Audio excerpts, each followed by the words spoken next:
គណៈកម្មការទូកសុវណ្ណជលសាអុកញ៉ាក្រឡាហោមគង់និងទូកសុវណ្ណកែវមនីសាមគ្គីសែនជ័យសូមគោរពថ្លែងអំណរគុណដ៏ជ្រាលជ្រៅបំផុតជូនចំពោះសម្ដេចអគ្គមហាសេនាបតីតេជោហ៊ុនសែននាយករដ្ឋមន្ត្រីនៃព្រះរាជាណាចក្រកម្ពុជានិងសម្ដេចគតិប្រិទ្ធបណ្ឌិតប៊ុនរ៉ានីហ៊ុនសែនដែលលោកទាំងពីរបានឧបត្ថម្ភដល់ទូកទាំងពីរក្នុងទូកនីមួយៗទទួលបានថវិកាចំនួន7 លានរៀលដូច្នេះជំនួសមកឲ្យគណៈកម្មការទូកងនិងចំណុះទូកទាំងពីរគឺទូកសុវណ្ណជលសាអុកញ៉ាក្រឡាហោមគង់និងទូកសុវណ្ណកែវមនីសាមគ្គីសែនជ័យសូមគោរពថ្លែងអំណរគុណនិងគោរពជូនពរសម្ដេចទាំងពីរសូមជួបប្រទះតែនឹងព្រះពុទ្ធពរទាំង4ប្រការនិងសូមជោគជ័យគ្រប់ភារកិច្ច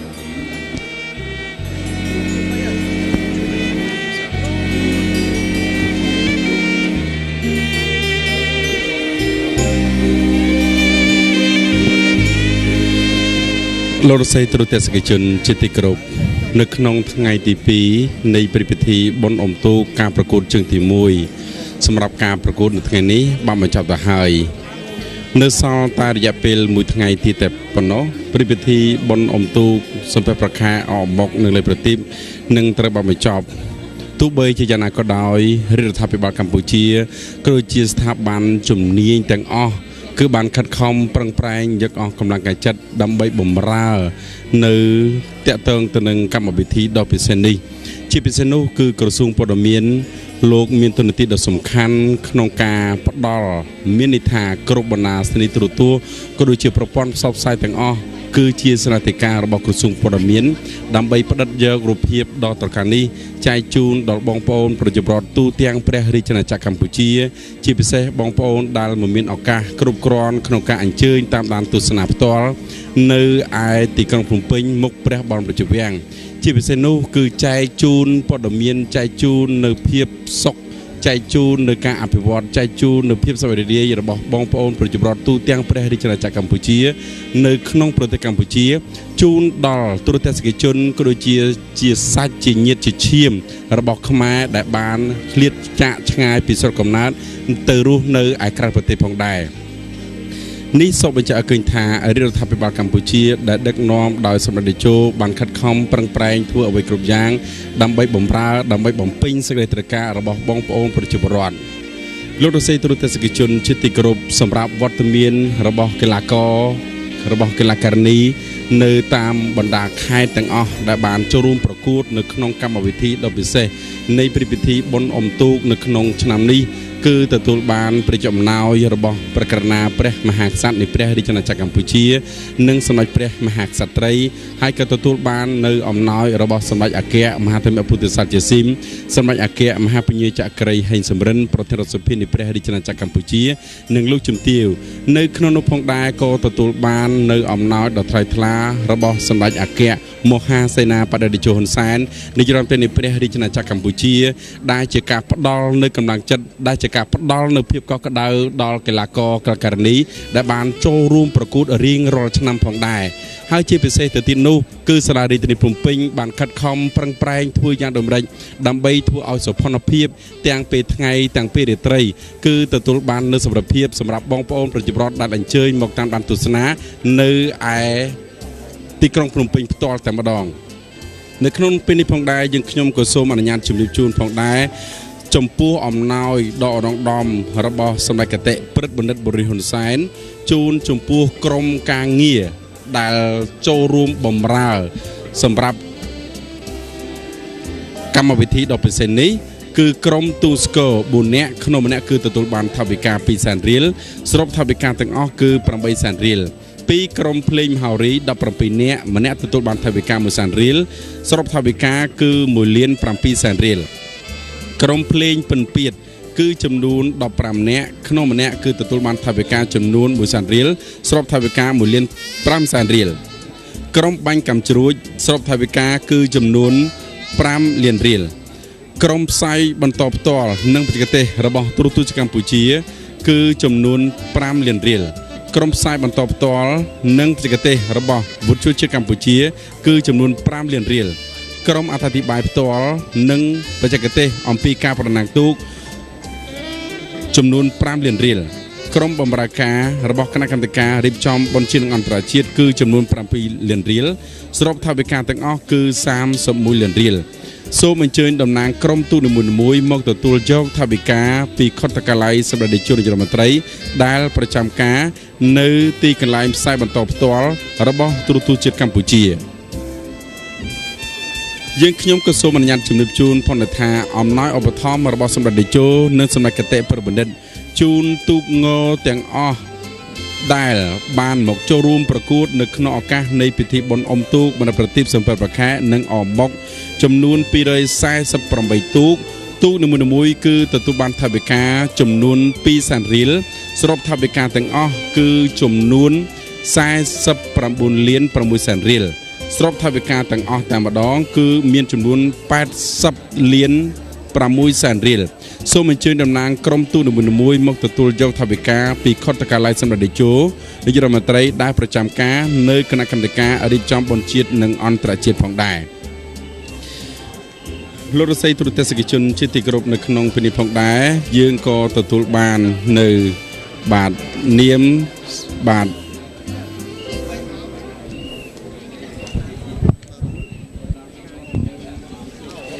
លោកអ្នកនាងទូរទស្សនិកជនជាទីគោរពនៅក្នុងឱកាសដ៏សែនរីករាយនេះព្រះមហាឧត្តមបញ្ញោអេងផាឡាព្រះគ្រូមេកុដលេខ36វត្តសារាវ័នតេជោបានព្រះអង្គបានជួយឧបត្ថម្ភទូកចំនួន2គឺទូកសារាវ័នតេជោសែនជ័យបារមីដូនពេញនិងទូកមួយទៀតឈ្មោះសំហេងមហាសែនតេជះបារមីសារវ័នតេជោនៅថវិកាចំនួន$100សហរដ្ឋអាមេរិក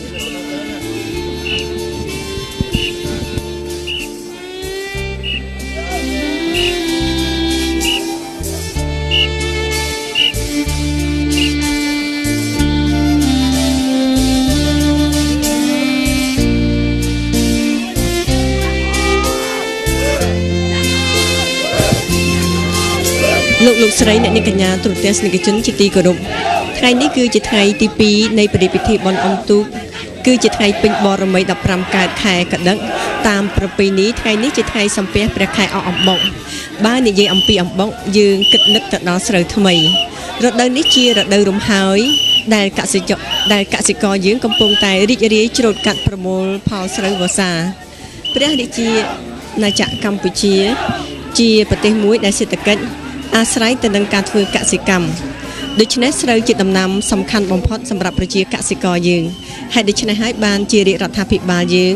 បានយកចិត្តទុកដាក់យ៉ាងខ្លាំងបំផុតលើវិស័យកសិកម្មដោយខិតខំស្ដារនិងកសាងបន្ថែម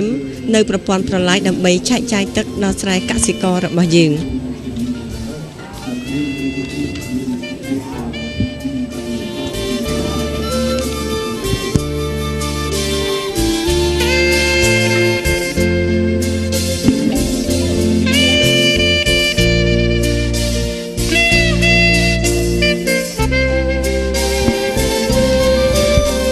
លោករដ្ឋទូតទេសនិកជនជាទីគោរពបន្តពីការប្រកួតនៅក្នុងជុំទី1នៃការប្រកួតបាទនៅក្នុងថ្ងៃទី2នេះ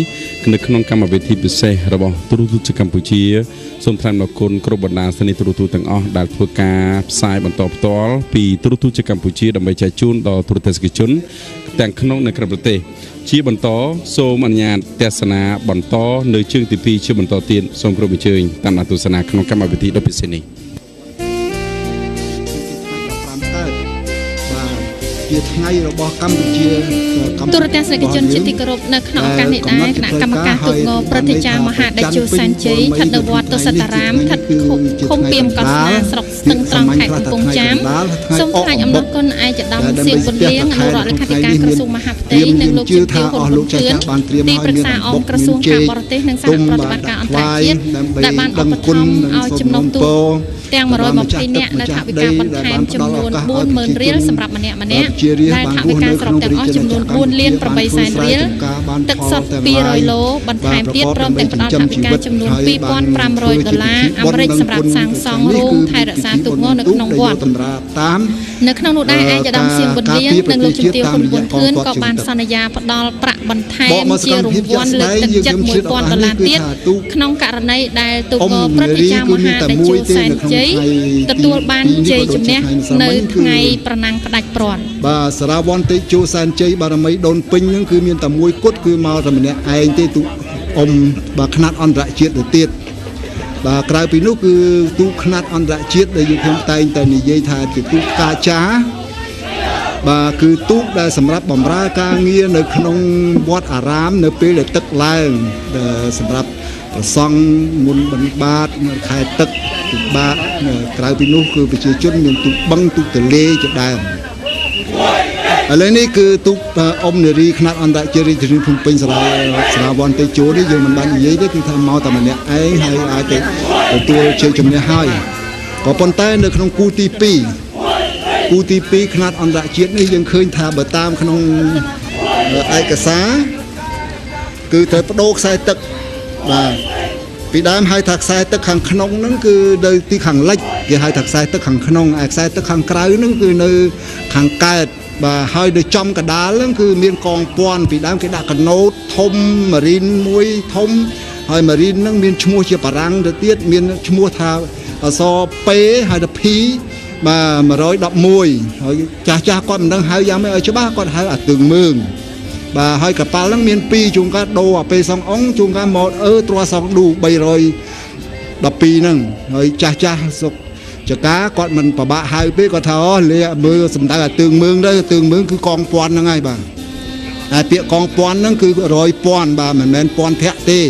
គឺកន្លែងត្រៀមបើនិយាយពីរបៀបរបបច្បាំងនោះបាទ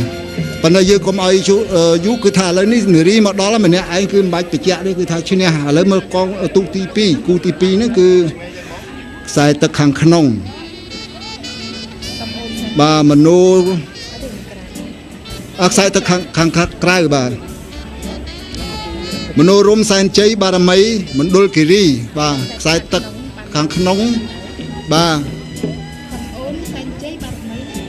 បាទសំអូនសែនជ័យបារមីមករាបាទកំពង់ធំបាទបានទទួលខ្សែទឹកខាងក្នុងនៅពេលនេះបានទទួលជ័យជំនះវិញបាទឯកស្ថានអើពណ៌សបាទបើតាមព័ត៌មានថាជើងទី1ក៏ឈ្នះជើងទី2ក៏ឈ្នះថ្ងៃនេះឈ្នះទាំង2ជើងបាទ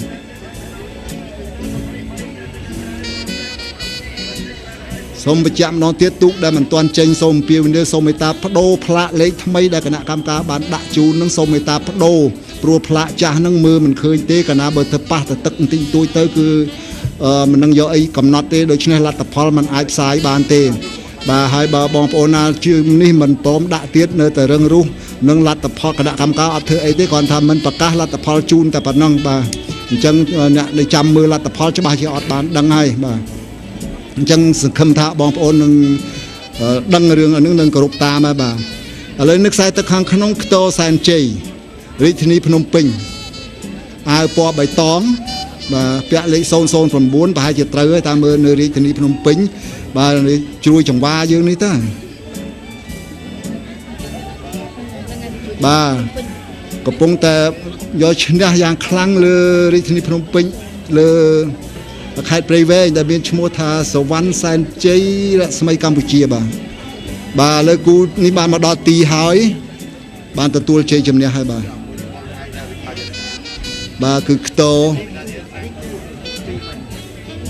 បាទវត្តខ្ទរព្រៃលៀបនេះបាទឥឡូវចូលដល់គូទី4ខ្សែទឹកខាងក្នុងទៀតមើលទៅមកដល់កងពាន់ទី2ព្រៀបដាច់តែម្ដងហើយទូកតែ20បាទកំពុងស្ពឺចំហើយមិនមែនបងប៊ឺទេបាទគឺលើច្បាមមនបាទឲ្យស្គាល់បារមីយាយម៉ៅពេជ្រនិលបាទទៅដល់ពេជ្រនិលបងប្អូនទៅក្រុងព្រះសីហនុឬខេត្តកំពង់សោមទៅដល់ហ្នឹងត្រូវតែចុះគោរពឥឡូវនេះមិនមែនគោរពទៅតាមផ្លូវឡានទេបាទមកទឹកយកឈ្នះតែម្ដងបាទជើងទី1តាមស្រីដាប្រាប់ថាក៏ឈ្នះដែរឥឡូវទី2ឈ្នះទៀតបាទនឹងកំពុងស្ពឺចំហើយកុំហៅបងប៊ឺទៀតអត់បានទេបាទតាំងពីឲ្យដំស័យឈុំលោកអញ្ជើញទៅជួយគ្រប់គ្រងនៅកន្លែងនោះគឺឃើញថាតាំងដូចខ្ញុំបានជម្រាបពីម្សិលមិញអ៊ំតាំងពីផ្ទះឆ្នោតឡើងមិនមែនទូកឆ្នោតទេ បាទកំពុងស្ពឺតិចថាច្រឡំអត់បឹងអត់ទូកអត់អីមើលឃើញស្រាប់ហើយបាទឥឡូវឈ្នះហើយបាទកំពុងស្ពឺបារមីយាយម៉ៅពេជ្រនិលបាទគូបន្តទៀតនេះគូទី5បាទខ្សែទឹកខាងក្រៅរៀបរាប់ម្ដងបុប្ផាពេជ្រមានជ័យបាទបុប្ផាពេជ្រមានជ័យបាទសុំទោសភ្នែកខ្ញុំបាទនឹងស្មន់នេះក៏តើមានជំនួយបាទគេខ្សឹបប្រាប់បាទគឺឈ្នះមែនតែនអាក្រហមពណ៌សឈ្នះគូប្រកួតដាច់ឆ្ងាយមែនតែនឥឡូវមកដល់ចិត្តដល់ខ្សែព្រាត់ហើយបាទគឺបុប្ផាពេជ្រមានជ័យខេត្តកណ្ដាលហ្នឹងគឺបាទនៅពុកអស័យសោះបាទពុកអស័យហ្នឹងគឺបាទដល់ទីដាច់ព្រាត់ទទួលជ័យជំនះដាច់បាទលទ្ធផលគូទី5គឺខ្សែទឹកខាងក្រៅបាទខេត្តកណ្ដាលពុកអស័យបាទបើប្រាប់ពុកអស័យស្រួលនិយាយជាងដល់វត្តឈ្មោះវែងណាស់បាទហើយពុកអស័យនោះស្គាល់ច្បាស់ណាស់បាទហាលទៅលួចទៅអាលឹកទេ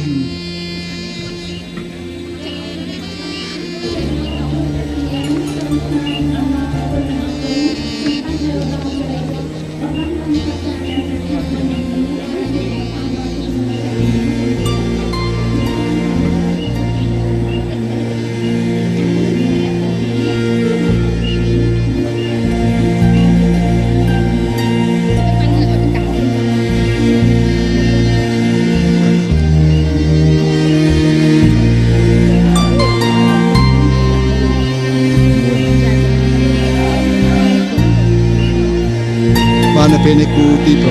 6បាទខ្សែទឹកខាងក្រៅគឺខេត្តកញ្ចេះតស100មានជ័យបារមីព្រះនាងវលភ័ក្របាទខ្សែទឹកខាងក្រៅអាវពណ៌បៃតងបាទប្រហែលជាកំពុងចាញ់ព្រៀបហើយប៉ះជាមួយនឹងពេជ្ររតនៈបុប្ផាខេត្តកណ្ដាលបាទគឺនៅក្នុងសុខសេកណ្ដាល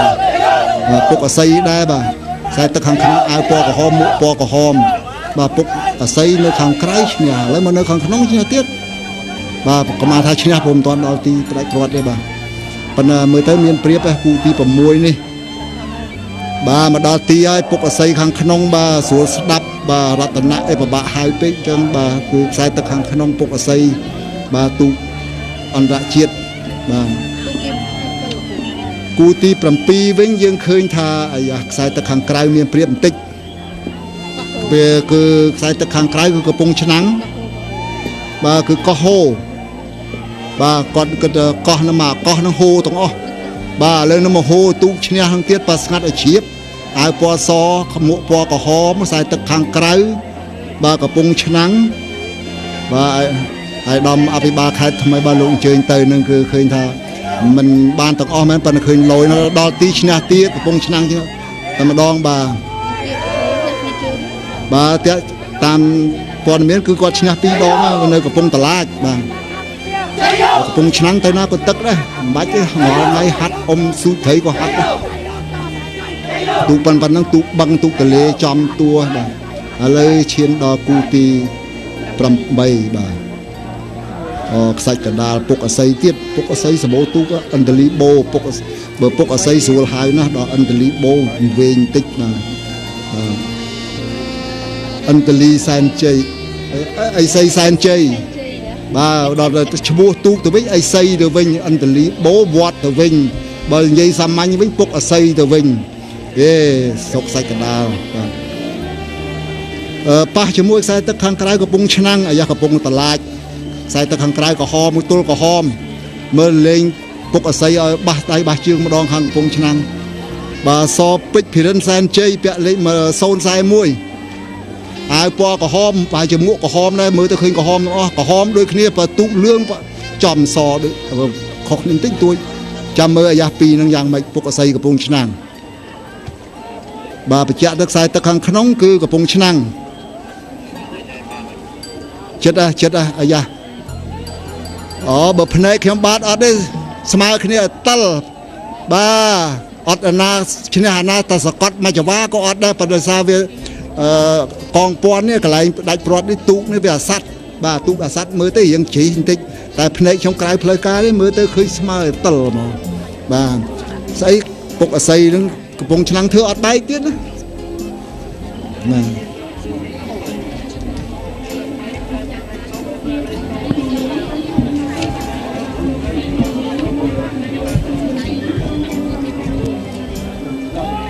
ចាំជឿឥឡូវនេះគឺចូលដល់គូទី9បាទខ្សែទឹកខាងក្នុងប្រខ័ណ្ឌទឹកខ្សែទឹកខាងក្រៅប្រខ័ណ្ឌខាងក្នុងព្រះទីនាងខ្សែទឹកខាងក្រៅគឺព្រះខ័ណ្ឌទឹកកែវមនោរាបាទអូព្រះទីនាងប្រោះព្រំកំពុងឆ្នាំងកំពុងព្រែកបាំងបាទនៅខ្សែទឹកខាងក្នុងវិញបាទគេបដូរខ្សែទឹករៀងវាក់បន្តិចបាទខ្សែទឹកខាងក្នុងហ្នឹងគឺព្រះទីនាងប្រោះព្រំបាទគឺអាវពណ៌ទឹកប៊ិចខាងក្នុងបាទទឹកប៊ិចឯខាងក្រៅពណ៌ផ្កាឈូកព្រះទីនាងកែវមនោរា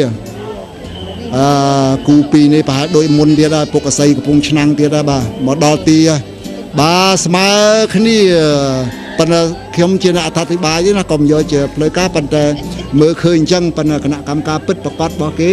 គឺអ្នកយកទីដល់ទីដោយឡែកប៉ុន្តែខ្ញុំទៅថាអធិប្បាយខ្ញុំត្រូវតែថាបាទបើខុសកែតម្រូវតាមក្រោយបាទប៉ុន្តែភ្នែកខ្ញុំមើលទៅឃើញស្មើអញ្ចឹងប៉ុន្តែភ្នែកតែពីរឯងអស់លោកផានោះភ្នែកប្រាប់ដណ្ដប់បាទនៅក្នុងឱកាសពិធីបុណ្យអុំទូកនេះអាយដាមលុនលំថៃអភិបាលខេត្តកំពង់ចាមនិងលោកជំទាវស្រុនណាងឧបត្ថម្ភទាំងស្រុងដល់ទូកងឈ្មោះយាយម៉ៅសែនជ័យសរុបជាថវិកា22លានរៀលសម្បើមខេត្តកំពង់ឆ្នាំងទៀតណាបាទ7មករាសំអនសែនជ័យសេរីដេជះចន្ទថាមេរិទ្ធដល់កឈ្មោះនេះហៅមកព្រឹកបាទប៉ុន្តែមែនវែងមែនឈ្នះក៏វែងដែរបាទឥឡូវដល់ទីហើយលេខរបស់គាត់043អាវពណ៌សបាទត្រូវហើយមកដល់ទីទទួលជ័យជំនះកំពង់ឆ្នាំងខ្សែទឹកខាងក្នុងបាទឥឡូវនេះគឺដោយសារគូទី11នៅរៀងឆ្ងាយបន្តិចខ្ញុំបាទសូមអធិស្ឋានសូមប្រកាសជូននៅការសំណូមពរបាទ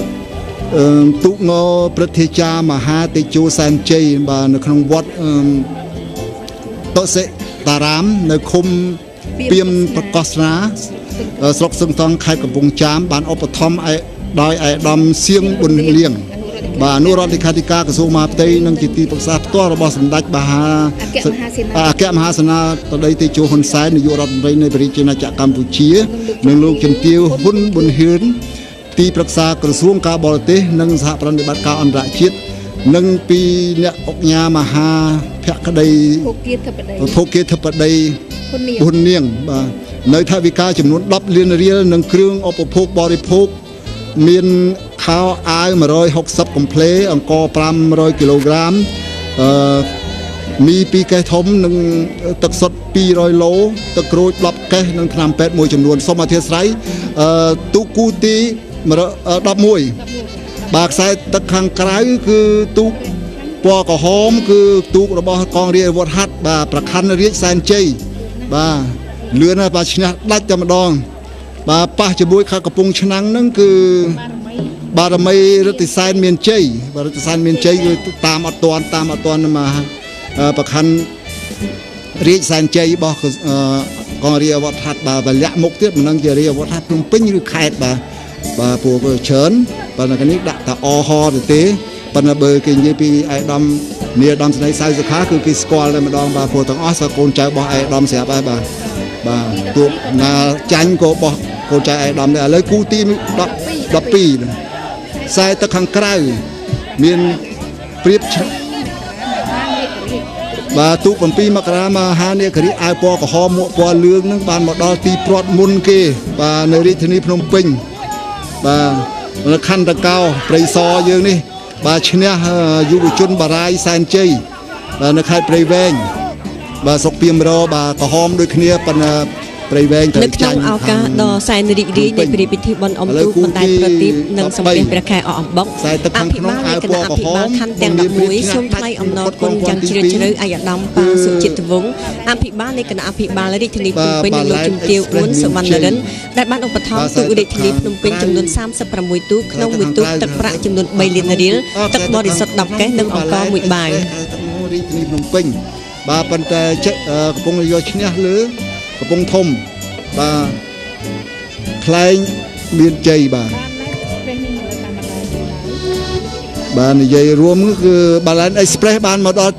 ទីហើយទទួលជ័យជំនះលើគូប្រកួតហើយបាទនៅក្នុងជើងទី2នេះ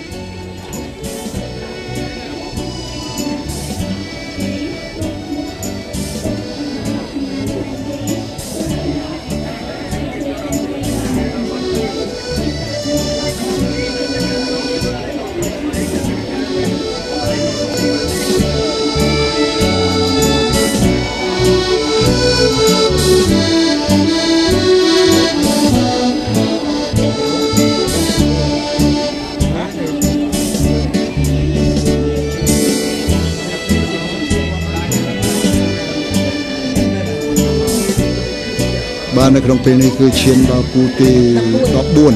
14ខ្សែទឹកខាងក្រៅដែលកំពុងតែមានព្រៀបនេះគឺទូកនៅក្នុងរាជធានីភ្នំពេញមានឈ្មោះថាសំហេងមហាសែនតេជៈបារមីសារាវ័នតេជោគឺมันខុសទេគឺវត្តសារាវ័ននៅខណ្ឌដូនពេញហ្នឹងបាទកំពុងតែមានព្រៀបឈ្នះបន្តិចតួចលើព្រៃវែងដែលមានឈ្មោះថាសពេជ្រវណ្ណាសាជ័យឥឡូវនេះគឺបានផុតកងពាន់ទី2ហើយបាទគឺមកដល់ពេលនេះគឺនៅតែខ្សែទឹកខាងក្រៅទទួលជ័យជំនះដដែលទូកខេត្តព្រៃវែងបាទគឺនៅក្នុងព្រៃជ្រៃបាទបាទឥឡូវនេះបានមកដល់ចិត្តទីផ្ដាច់ព្រាត់ហើយនៅតែខ្សែទឹកខាងក្រៅនឹងទទួលជ័យជំនះបាទ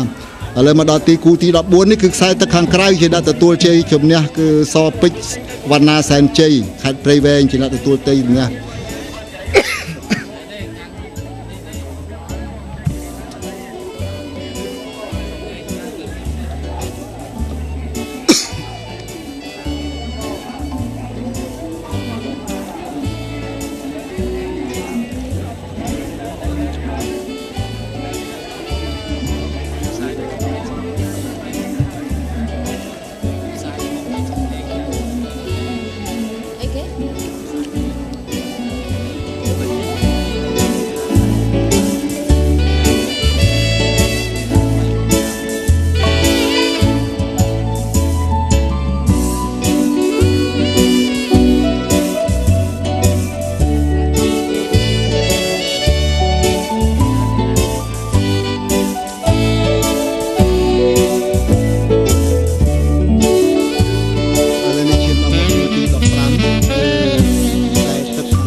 នៅក្នុងជលគិរីកំពង់ឆ្នាំងកំពុងព្រៀបអាយពណ៌លឿងលើគូប្រកួតនៅទឹកខ្សែទឹកខាងក្រៅខេត្តព្រៃវែងបាទភ្នំសែនជ័យបាទអិនជ័យតែងតែនិយាយថាស្រុកបាភ្នំជាបត់មួយព្រោះណាស់នៅសម័យឆ្នាំ70ហ្នឹងបាទហើយលោកខៀវសឿនក៏នៅបាភ្នំនឹងដែរលោកអិនជ័យក៏នៅបាភ្នំប៉ុន្តែមួយអ្នកចម្រៀងមួយអ្នកបដាល់បាទឥឡូវនេះគឺបាភ្នំសែនជ័យនៅខ្សែទឹកខាងក្រៅបាទកំពុងឡើងពាក់លេខ012បាទជាមិនមែនទេខ្សែទឹកមកដល់ទីនេះប្រហែលជា022រាត្រីស្រីស្រស់012នៅក្រោយរឿង012ចាញ់ហើយបាទស្រីភក្តីស្រីស្រស់បាទកំពុងឆ្នាំងជាអ្នកទទួលជ័យជំនះបាទបន្តមកទៀត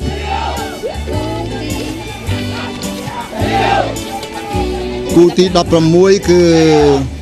ខ្សែទឹកខាងក្នុងរស្មីព្រែករាំងនាគខ្មៅសែនមានជ័យកំពុងឆ្នាំង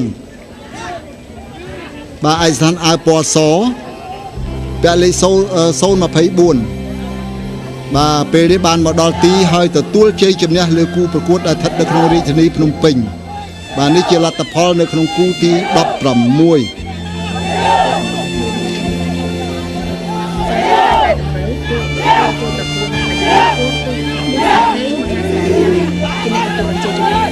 សូមបញ្ជាក់ម្ដងទៀតថាលទ្ធផលនៃការប្រកួតគូទី14គូទី14នេះគឺទូកសំហេងមហាទេសែនទេជះបារមីសារាយស្រាវ័នតេជោនេះជាអ្នកទទួលជ័យជំនះបាទឈ្មោះវែងសូមអានម្ដងទៀតសំហេងមហាសែនទេជះបារមីសារាវ័នតេជោបាទបើសិនជាខុសមិញខុសឈ្មោះវែងពេកប៉ុន្តែទទួលជ័យជំនះនេះមិញជើងទី2មិញសូមអធិស្ឋានបើសិនជាយើងខ្ញុំអានខុសមែនសូមកែតម្រូវថាទូកនេះឈ្នះទេបាទឥឡូវនេះគូទី16គឺខ្សែទឹកខាងក្នុងបាទកំពុងតែមានព្រៀបគឺ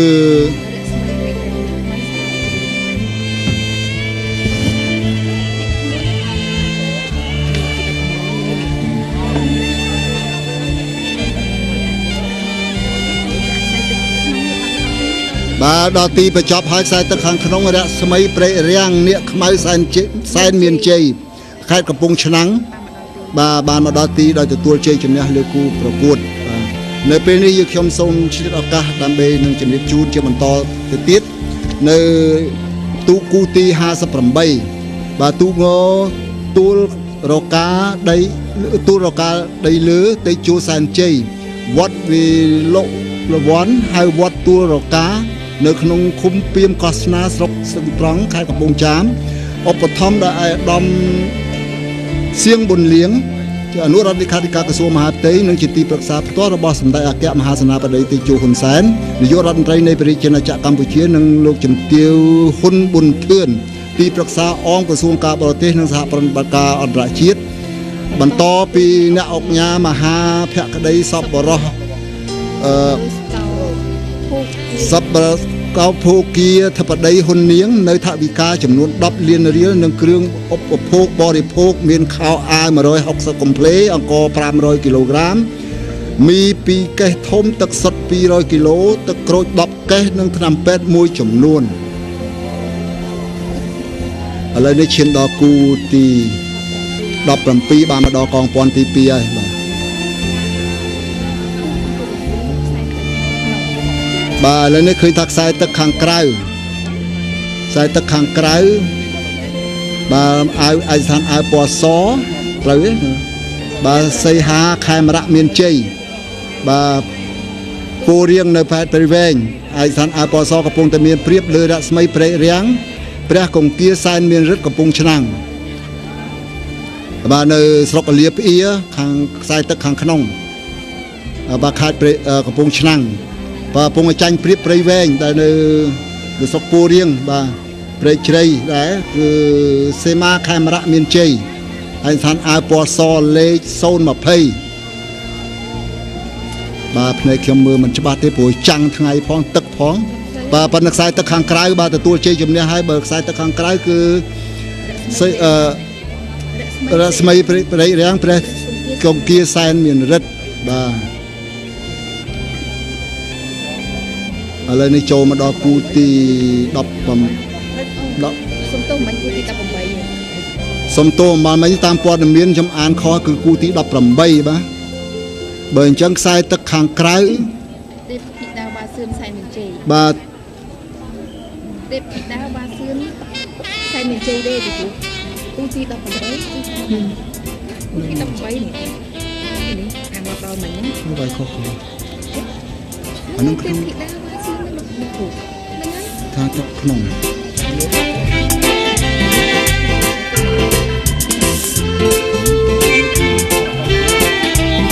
ឥឡូវទី19បានមកដល់ហើយគឺខ្សែទឹកខាងក្នុង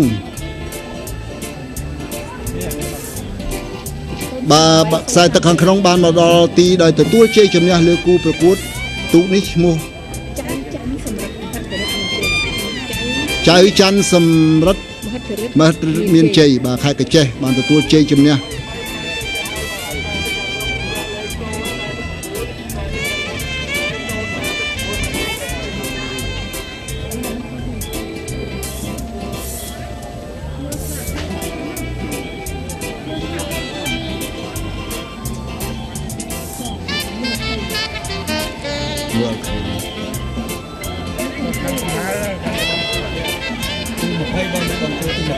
ជួយឲ្យមកជួយមើលបងជួយឥឡូវគូទី20បាទគូទី20យើងសង្កេតឃើញថាខ្សែទឹកខាងក្នុង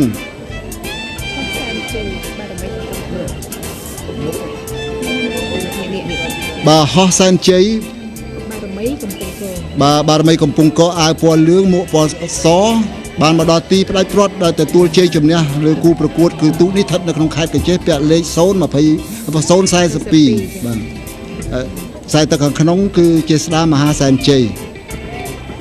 គូទី21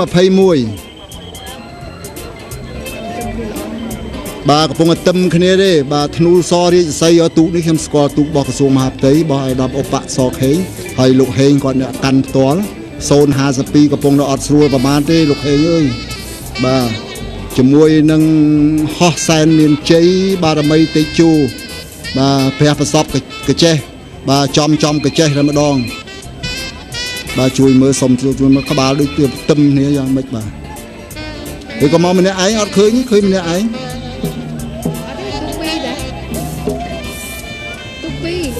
ខាងណាគណៈនេះបាទតែមួយទេបាទទៅតុងឃើញ2បាទជាប់គ្នាអញ្ចឹងនឹងសន្និដ្ឋានក្បាលជំរឹងអញ្ចឹងលក្ខណៈទុកឲ្យគណៈកម្មការមេប្រយោគបាទសូមអធិស្ឋានឃើញតែមួយទេចាំមើលលេខនឹងលេខប្រហែលដល់ផ្លាកលេខដល់2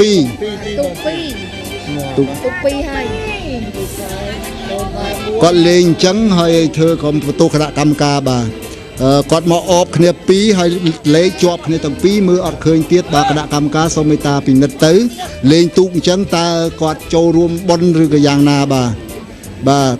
យើងខ្លាចលួចគ្នាមែនប៉ុន្តែឲ្យឃ្លាតពីគ្នាដល់អញ្ចឹងគណៈកម្មការខ្ញុំអ្នកអធិប្បាយគណៈកម្មការមានលទ្ធផលប៉ុន្តែខ្ញុំអ្នកអធិប្បាយមិនហ៊ានបញ្ជាក់ជូនទេបាទសូមទោសបាទអញ្ចឹងសូមជម្រាបលោកហេងផងកុំខឹងខាងមហាផ្ទៃព្រោះមកជាប់គ្នាអញ្ចឹងនឹងផ្សាយថាម៉េចឥឡូវមើលក្បាលក៏មិនឃើញមើលកសៃក៏អត់ឃើញបាទឥឡូវបន្តទៅទៀតបាទគូទី22បាទ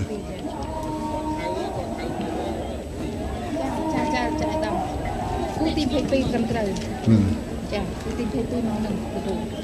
ឥឡូវដល់គូទី22ខ្សែទឹកខាងក្រៅគឺបទុមរស្មីសែនជ័យបារមីដីដោះខេត្តកញ្ចេះស្ថិតនៅខ្សែទឹកខាងក្រៅបាទគាត់លេងជាប់គ្នាទាំងពីរមកទៀតហើយបាទលេងតាម៉ាក់ហ្នឹងបាទគឺពិបាកមែនតើអត់ដឹងទេមើលយើងមើលអ្នកអធិប្បាយមើលភ្នែកទៅមិននឹងណាឈ្នះណាចាញ់ទេបាទអញ្ចឹងសូមអធិស្ឋានហើយបាទគាត់លេងអញ្ចឹងបាទគាត់លេងមកដល់គាត់ពឺតអញ្ចឹងគាត់ស្រឡាញ់គ្នាបាទស្រឡាញ់ពេកទៅមើលលែងដឹងបាទអត់មានទៅមុខទៅក្រោយទេគឺថាមកគ្នាតែហើយប៉ះជាមួយខ្លាសមនឹងណាខ្លាសមនឹងណាស្អីទេបាទបាទក៏សូមឲ្យគណៈកម្មការមេប្រយោគដល់ទីអ្នកសម្រេចព្រោះខ្ញុំមើលអត់ដឹងទេអត់ដឹងថាទូកខាងណាជាខាងណីទេបាទគាត់លេងតែអោបគ្នាមកអញ្ចឹងបាទហើយដល់និយាយផ្សាយខុសររឿងបាទអានឹងសូមអធិស្ឋានបាទ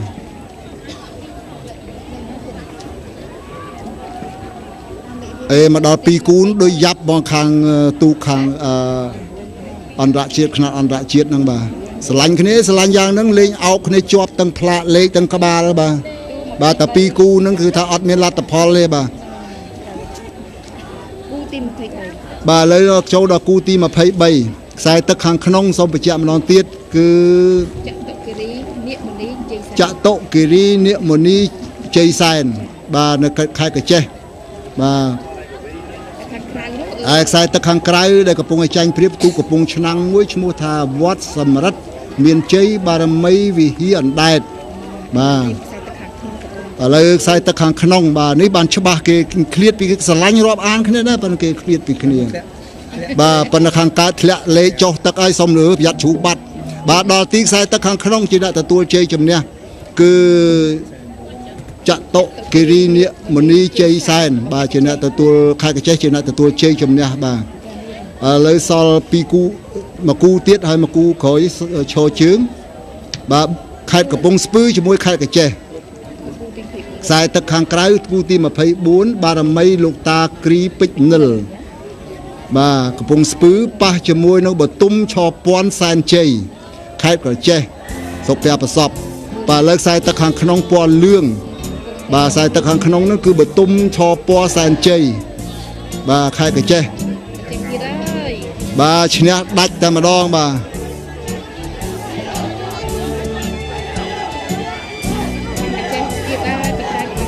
បាទម្ដងទីគឺអាចសន្តានបានហើយគឺថាខេត្តកញ្ចេះខ្សែទឹកខាងក្នុងបាទបតុមឈរពាន់សែនជ័យជាអ្នកទទួលជ័យជំនះហើយគូក្រោយនេះមកតែម្នាក់ទូកតែមួយទេព្រះទីនំត្រាស់ទេពហ្នឹងគឺនៅព្រៃប្រាំងបាទគឺឈរជើងទេហើយជាបន្តទៀតគឺចូលដល់ទូកផ្នែកនារីទូកអ៊ំខ្នាតហៅថាទូកព្រាត់បាទមិញនេះជាទូកកាចាបាទឥឡូវទូកព្រាត់សូមអញ្ជើញអ្នកស្រីដាមកតាបន្តសូមអរគុណ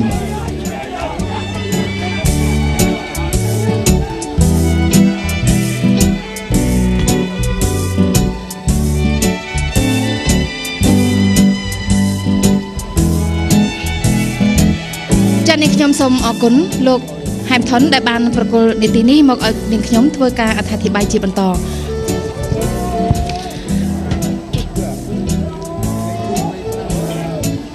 ទូកគូទី25ក៏បានធ្វើដំណើរមកគូកងពាន់ទី2ហើយដែរដែលទូកគូទី25នេះគឺមានឈ្មោះថាព្រះទីនាងត្រាស់ទេពចា៎ទូកនេះគឺគាត់មកតែឯងទេដៃគូរបស់គាត់គឺមិនមានទេគឺគាត់ឈរជើងចា៎គាត់ឈរជើងចំណែកឯទូកគូទី26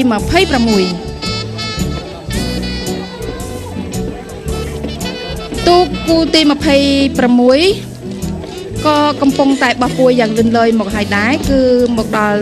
កងពាន់ទី2ហើយដែលទូកគូទី26នេះមានផ្លាកលេខ055ទូកគូទី26ដែលមានឈ្មោះថារន្ទះពេជ្រសែនជ័យ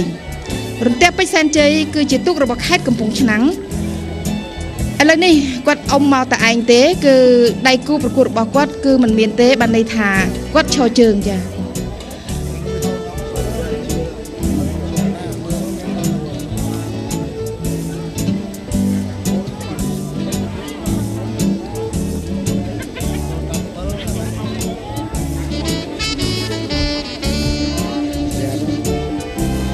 ចាឥឡូវនេះទូកដែលមកដល់ទីព្រ័ត្រនេះគឺពាក់ផ្លាកលេខ017ចាកាលពីម្សិលមិញគាត់អវត្តមានឥឡូវនេះគាត់បានអុំមកដល់ទីព្រ័ត្រហើយ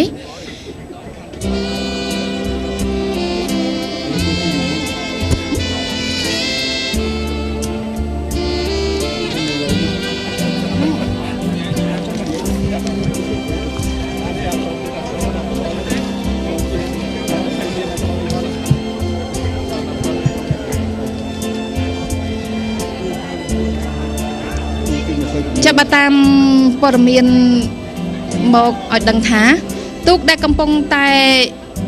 ធ្វើដំណើរមកដល់កងពាន់ទី2នេះចាគឺគាត់អុំមកតែឯងទេដោយសារដៃគូរបស់គាត់ឈរជើងចាហើយទូកដែលកំពុងតែអុំមកនេះគឺមានឈ្មោះថារន្ទះពេជ្រសែនជ័យចាដែលមានពាក់ផ្លាកលេខ055គឺគាត់ឈ្នះដោយស្វ័យប្រវត្តិតែម្ដងដោយអវត្តមានដៃគូចា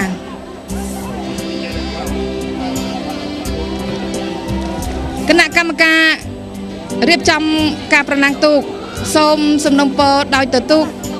ដល់អ្នកគ្រប់គ្រងទូកនិងចំណុះទូកទាំងអស់សូមមេត្តាសហការចូលរួមចំណែកគោរពប័ណ្ណបញ្ជាការប្រកួតនិងយោគយល់អធ្យាស្រ័យគ្នាដើម្បីបង្កលក្ខណៈល្អប្រសើរសប្បាយរីករាយប្រកបដោយសេចក្តីថ្លៃថ្នូរក្នុងព្រះរាជពិធីបុណ្យអុំទូកចាសសូមអរគុណ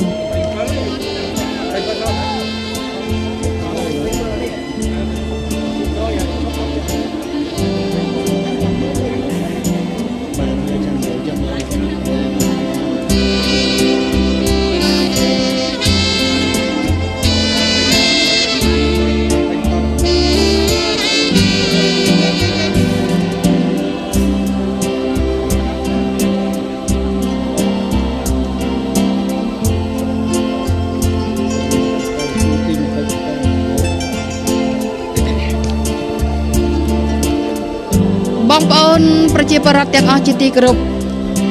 ទូកដែលកំពុងតែធ្វើដំណើរមកដល់កងពាន់ទី2នេះគឺជាទូកគូទី27ដែលខ្សែទឹកខាងក្រៅមានឈ្មោះថាពោធិ៍មានជ័យពោធិ៍មានជ័យដែលជាទូករបស់រាជធានីភ្នំពេញរីឯខ្សែទឹកខាងក្រៅគឺមានឈ្មោះថាតារាបការីក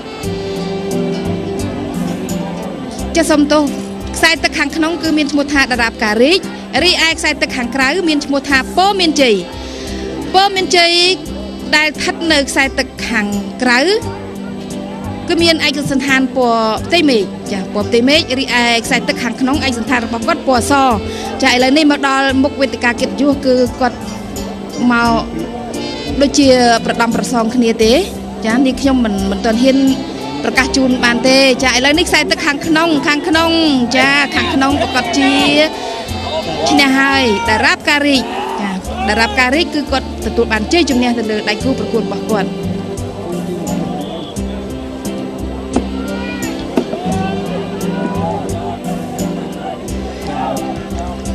ទូកគូទី28ក៏បានរំកិលខ្លួនមកជិតចាប់ចំពាន់ទី2ហើយដែលទូកខ្សែទឹកខាងក្រៅមានឈ្មោះថាព្រះទីនាងរិទ្ធីក្លាហានដែលជាទូករបស់ខេត្តកណ្ដាលរីឯទូកខ្សែទឹកខាងក្នុងគឺមានឈ្មោះថា7មករា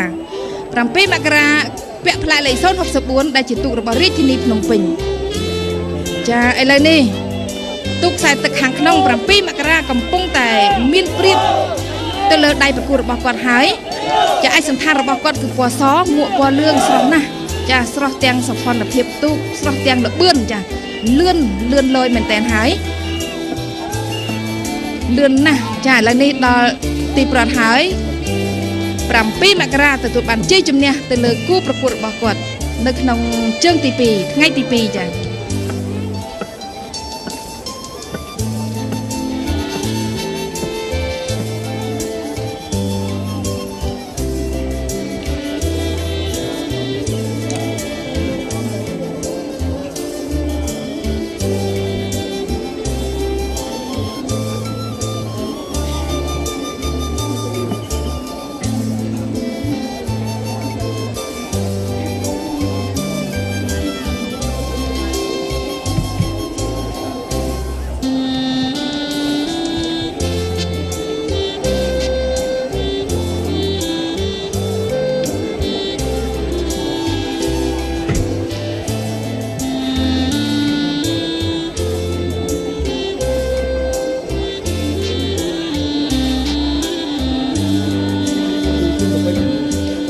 ទី29ក៏បានមកជិតដល់ទីប្រត់ហើយ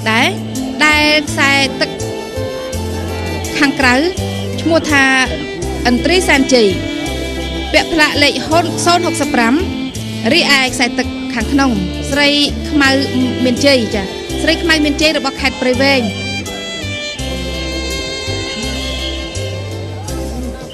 ចាឥឡូវនេះឃើញថាទូកលេខ070ដែលនៅខ្សែទឹកខាងក្នុងមានឈ្មោះថាស្រីខ្មៅមានជ័យចាបានទទួលជ័យជំនះនៅក្នុងជើងទី2ថ្ងៃទី2នេះហើយទូរទស្សនិកជនជាទីគោរពនៅក្នុងពេលនេះដែរគណៈកម្មការទូកងចំនួន2របស់ខណ្ឌពោធិ៍សែនជ័យមានទូកនាគរាជសែនជ័យនិងទូកភ្នៀតសំពលីសែនជ័យបារមីមានរិទ្ធសូមគោរពថ្លែងអំណរគុណអាយដាមប៉ាសជាតិវង្សដែលបានឧបត្ថម្ភថវិកា10លានរៀលអាយដាមសសុខាតំណាងរាស្ត្រមណ្ឌលព្រៃវែងទឹកប្រាក់10លានរៀលសូមអរគុណលោកអភិបាលខណ្ឌដែលបានឧបត្ថម្ភបន្ថែមនៅទឹកប្រាក់ដល់ទូកទាំងពីរក្នុងមួយទូក5លានរៀលសរុបទាំងពីរទូក10លានរៀលអរគុណលោកស្រីសនសាវឿនមេភូមិថ្មគោលដែលបានឧបត្ថម្ភថវិកា$200អាមេរិកនិងសូមអរគុណដល់ម្ចាស់ហាងគុយទាវចម្ពូវ័នដែលបានឧបត្ថម្ភដល់ទូកទាំងពីរនៅថវិកាចំនួន$1000អាមេរិកសូមគោរពជូនពរសប្បុរសជនទាំងអស់ជួបប្រទះតែនឹងសេចក្តីសុខសុភមង្គលទូកគូទី30បានមកដល់មុខវេទិកាកិត្តិយសហើយដែលទូកខ្សែទឹកខាងក្នុងមានឈ្មោះថាមច្ឆាមហារំអិលចារបស់ខេត្តព្រៃវែងពាក់ផ្លាកលេខ074រីឯទូកខ្សែទឹកខាងក្រៅមានឈ្មោះថាសង្គមខេមរាបូរៃណាសែនជ័យចាជាទូករបស់ខេត្តកណ្ដាលចាមហារំអិលមច្ឆាមហារំអិលប្រកាសជារំអិលមែនចារំអិលខ្លាំងខ្លាណាស់គឺដល់ទីប្រត់ឥឡូវហើយចាឥឡូវនេះត្រូវទទួលបានជ័យជំនះហើយមច្ឆាមហារំអិលរបស់ខេត្តព្រៃវែងចាបងប្អូនកីឡាករចំណុះទូកទាំងអស់ជាទីរាប់អាននៅក្នុងឱកាសនេះពិធីបុណ្យចាប់រៀបពិធីបុណ្យអុំទូកអំបោកសំពះព្រះខែបណ្ដែតប្រទីបនេះបងប្អូនចូលរួមសប្បាយព្រោះថានេះគឺជា បនប្រពៃណី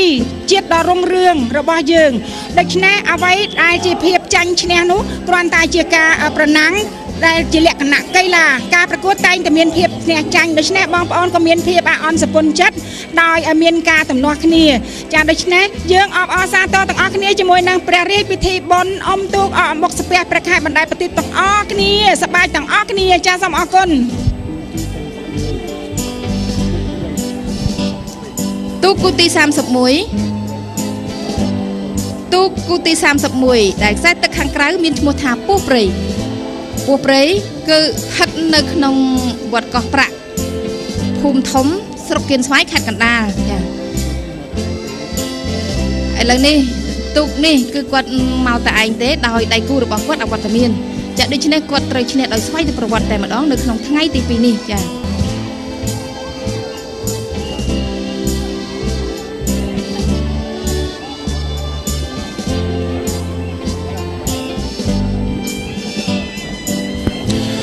អរគុណដល់មជ្ឈមណ្ឌលកូនថាមគឺជាមជ្ឈមណ្ឌលដែលផ្ដល់នៅផាសុកភាពក៏ដូចជាកន្លែងហាន់ប្រាណដែលពោពេញទៅដោយភាពតាក់ទាញសូមកុំភ្លេចប្រសិនបើចង់ឲ្យរូបរាងកាយឬមួយទទួលបានសុខភាពល្អកូនថាមគឺជាទីទុកចិត្តរបស់លោកអ្នក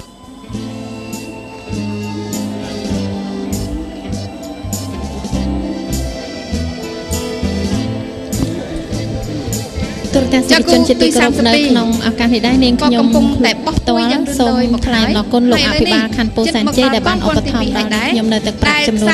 50,000 រៀលសូមអរគុណវែកមានជ័យជាទូករបស់ខេត្តកំពង់ចាម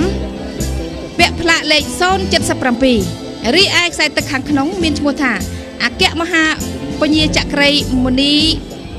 ពញាចក្រីបារមីមុនីសាគរចាជាទូករបស់រាជធានីភ្នំពេញដែលពាក់ផ្លាកលេខ081ចំណែកឯឯកសណ្ឋានរបស់ទូករីឯឯកសណ្ឋានទូកនៅខ្សែទឹកខាងក្រៅគឺមានពណ៌ផ្ទៃមេឃចាពណ៌ផ្ទៃមេឃមួកក៏ផ្ទៃមេឃរំលេចទៅដោយចុងច្រវារបស់គាត់សចាសូមមេត្តាអធិស្ឋានអំបញ្ញមិញនេះនាងខ្ញុំប្រកាសថាអាវពណ៌ផ្ទៃមេឃចាឥឡូវនេះមើលឃើញច្បាស់ហើយគឺពណ៌សចាពណ៌សមួកពណ៌សរីឯឯកសណ្ឋានទូកខ្សែទឹកខាងក្នុងនេះវិញគឺចម្រុះពណ៌តែម្ដងគឺពណ៌ក្រហមពណ៌លឿងមួកពណ៌សចាឥឡូវនេះខ្សែទឹកខាងក្នុងកំពុងតែចាញ់បង់ដៃគូប្រកួតបន្តិចបន្តួចហើយប៉ុន្តែមិនអីទេគាត់កំពុងតែខំបន្ថែមល្បឿនយ៉ាងរន្ធើនដើម្បីឲ្យទាន់ដៃគូប្រកួតរបស់គាត់ប៉ុន្តែគួរឲ្យសោកស្ដាយដែរចាប៉ុន្តែគួរឲ្យសោកស្ដាយដោយទូកខ្សែទឹកខាងក្រៅជាអ្នកទទួលបានជ័យជំនះខ្សែទឹកខាងក្រៅគឺមានឈ្មោះថាពោះវែកមានជ័យចាពោះវែកមានជ័យដែលជាទូករបស់ខេត្តកំពង់ឆ្នាំងជាអ្នកទទួលបានជ័យជំនះគូទី33ឥឡូវនេះបានជិតមកដល់ទីប្រត់ហើយដែរដែលទូកខ្សែទឹកខាងក្រៅមានឈ្មោះថាកុមារពេជ្រមនីរតសែនជ័យរបស់ខេត្តកណ្ដាលរីឯទូកខ្សែទឹកខាងក្នុងមានឈ្មោះថាភ្នៀតសមលីសែនជ័យបារមីមានរិទ្ធរបស់រាជធានីភ្នំពេញចាឥឡូវនេះទូកទាំងពីរនេះប្រដំប្រសងគ្នាចានាងខ្ញុំមិនហ៊ានប្រកាសជូនទេទូកនាទីនេះជូនទៅគណៈកម្មការមេប្រយោគចាយើងខ្ញុំគណៈកម្មការទូកងចតុឡោកដៃជោសែនជ័យនិងគណៈកម្មការទូកងទេសចរដៃជោសែនជ័យសូមថ្លែងអំណរគុណយ៉ាងជ្រាលជ្រៅជូនចំពោះអាយដាមបណ្ឌិតថោងខុនរដ្ឋមន្ត្រីក្រសួងទេសចរដែលបានជួយឧបត្ថម្ភនៅថវិកានិងសម្ភារៈដល់ទូកទាំងពីរក្នុងរយៈពេល7ថ្ងៃក្នុងឱកាសបុណ្យអុំទូកនេះនិងសូមថ្លែងអំណរគុណចំពោះអាយដាមខុយសាខនដែលបានឧបត្ថម្ភថវិកា1លានរៀលក្នុងទូកនីមួយៗយើងខ្ញុំសូមប្រសិទ្ធពរជូនដល់អាយដាមសូមទទួលបាននៅពុទ្ធពរទាំង4ប្រការគឺអាយុវណ្ណៈសុខៈពលៈកំបីគ្លៀងគ្លាតឡើយនៅក្នុងឱកាសនេះដែរក្រុមហ៊ុនអនឡាញបម្រើសេវាអ៊ីនធឺណិតល្បឿនលឿនរហ័សទាន់ចិត្តឧបត្ថម្ភដល់ការផ្សាយទូរទស្សន៍ជាតិកម្ពុជាចំនួន$500សហរដ្ឋអាមេរិករយៈពេល3ថ្ងៃនិងរោងភាពយន្ត Legend ឧបត្ថម្ភដល់ការផ្សាយទូរទស្សន៍ជាតិកម្ពុជាចំនួន$500ផងដែរក្នុងរយៈពេល3ថ្ងៃនេះ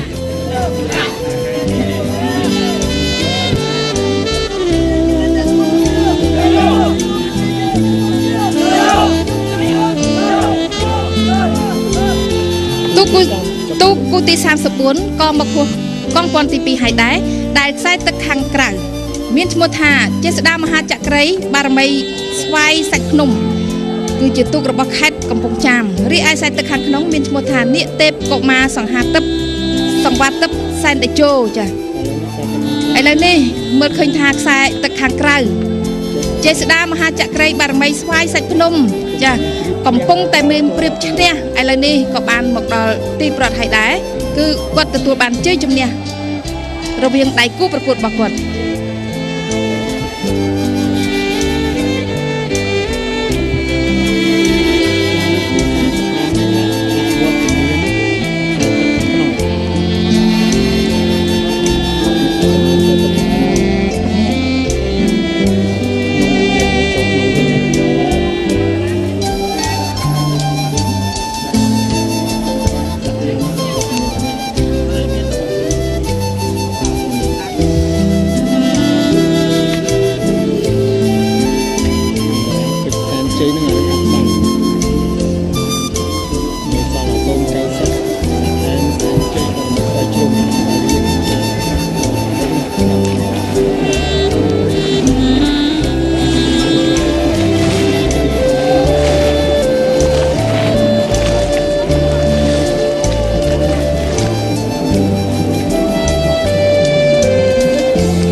ទី35ក៏បានធ្វើដំណើរមកដល់កងព័ន្ធទី2ហើយដែរដែលទូកខ្សែទឹកខាងក្រៅមានឈ្មោះថាសាអែមសានជ័យបារមីស្វាយជ្រុំសូមបញ្ជាក់ថាទូកនេះគឺចឹងខ្ញុំសូមបញ្ជាក់ផងដែរថាគូនេះគឺអវត្តមានដៃគូចាដៃគូរបស់គាត់គឺត្រូវអវត្តមានហើយដូច្នេះគាត់ត្រូវឈ្នះដោយស្វ័យប្រវត្តិតែម្ដងនៅក្នុងថ្ងៃទី2នេះគឺឈ្មោះសាអែមសានជ័យបារមីស្វាយជ្រុំដែលជាទូករបស់ខេត្តស្វាយរៀងចាស្វាយរៀងឯកសណ្ឋានរបស់គាត់ស្រស់ល្អណាស់ស្រស់ទាំងសោភ័ណភាពទូកស្រស់ទាំងល្បឿនចា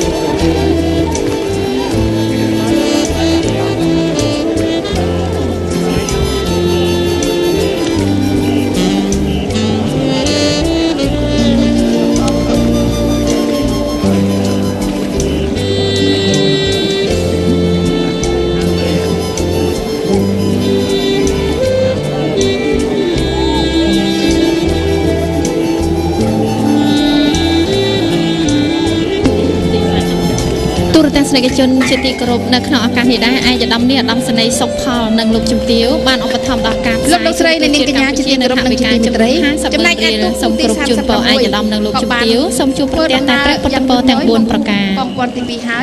យក៏ចិត្តដល់ចូលដល់ទីប្រវត្តិហើយដែរដែលទូកខ្សែទឹកខាងក្នុងមានឈ្មោះថានាគសេរីបារមីសុំមានជ័យដែលជាទូករបស់ខេត្តកណ្ដាលទូកនេះគឺគាត់មកតែឯងទេគឺអវត្តមានដៃគូចាដៃគូរបស់គាត់ត្រូវឈរជើងទៅហើយចាជើងសូមជម្រាបផងដែរថាគូនេះគឺមិនមានដៃគូប្រកួតបានន័យថាគាត់ឈរជើងចា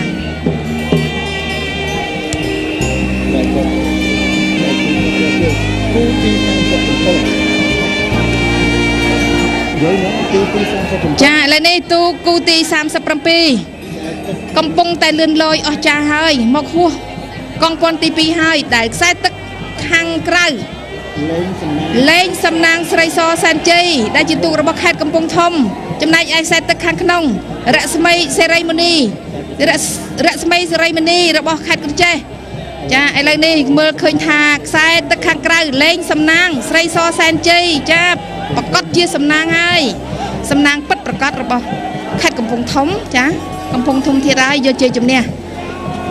ចាឥឡូវនេះលេងសំណាងស្រីសសែនជ័យបានមកដល់ទីប្រវត្តិបានន័យថាទទួលជ័យជំនះលើដៃគូប្រកួតរបស់គាត់ពិតប្រកបមែនចា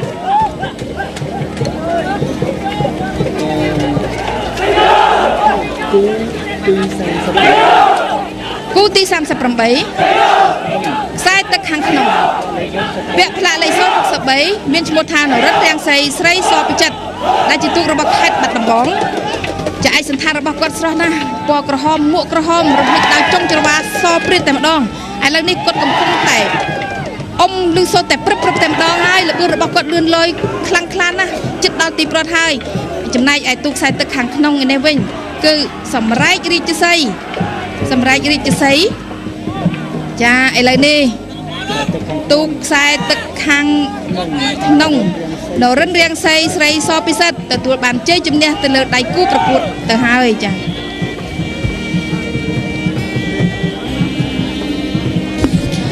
នៅក្នុងឱកាសនេះដែរយើងខ្ញុំក៏សូមថ្លែងអំណរគុណលោកសយកុសលចៅសង្កាត់ទួលសង្កែដែលបានឧបត្ថម្ភដល់ការផ្សាយផ្ទាល់ទូរទស្សន៍ជាតិកម្ពុជាទឹកប្រាក់ 20,000 រៀលវិទ្យុជាតិកម្ពុជាទឹកប្រាក់ 20,000 រៀលនិងគណៈកម្មការបច្ចេកទេសអ៊ំទូក 20,000 រៀលចាសសូមអរគុណ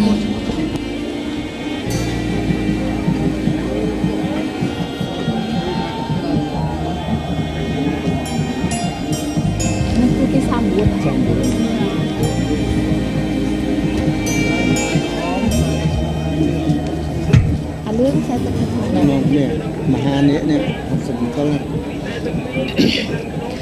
ទូកគូទី39ក៏បានរំកិលខ្លួនមកដល់កងពន្ធទី2ហើយដែរដែលខ្សែទឹកខាងក្នុងមានឈ្មោះថាមហានេពាក់ផ្លាកលេខ067មហានេគឺជាទូករបស់រាជធានីភ្នំពេញរីឯខ្សែទឹកខាងក្រៅមានឈ្មោះថានាងតាវតីសែនមានជ័យដែលជាទូករបស់ខេត្តកណ្ដាលចាឥឡូវនេះទូកខ្សែទឹកខាងក្នុងឯកសណ្ឋានរបស់គាត់ពណ៌លឿងមួកពណ៌ក្រហមចាចំណែកឯល្បឿនរបស់គាត់គឺលឿនលយណាស់គឺបានឈ្នះដៃគូប្រកួតរបស់គាត់គឺដាច់តែម្ដងហើយចាដាច់តែម្ដងចាឥឡូវនេះស្គរជ័យបានបន្លឺឡើងហើយបានន័យថាមហានេរបស់រាជធានីភ្នំពេញជាអ្នកទទួលបានជ័យជំនះ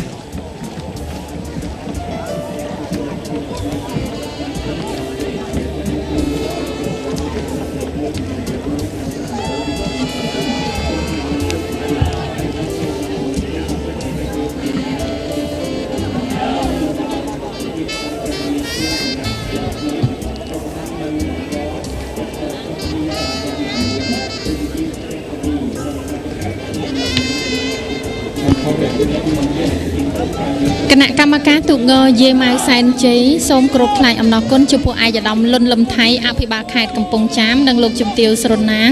ដែលបានឧបត្ថម្ភទាំងស្រុងរួមមានថវិកា22លានរៀលទឹកខាងក្រៅមានឈ្មោះថាសំហេងសែនជ័យបារមីចាក់អម្រែលើដែលជាទូករបស់រាជធានីភ្នំពេញឯកសណ្ឋានរបស់គាត់គឺពណ៌សចំណែកឯទូកខ្សែទឹកខាងក្រៅខ្សែទឹកខាងក្នុងគឺមានឈ្មោះថាសំហេងសែនជ័យបារមីខ្សែទឹកខាងក្រៅគឺមានឈ្មោះថាសំហេងសែនជ័យបារមីចាក់អង្រែលើចាខ្សែទឹកខាងក្នុងពាក់ផ្លាកលេខ071រីឯខ្សែទឹកខាងក្នុងពាក់ផ្លាកលេខ071មានឈ្មោះថាជ័យសំរោងដាច់ជះរបស់រាជធានីភ្នំពេញចាឥឡូវនេះខ្សែទឹកខាងក្នុងគឺគាត់ទទួលបានជ័យជំនះហើយដែលមានឈ្មោះថាជ័យសំរោងដាច់ជះ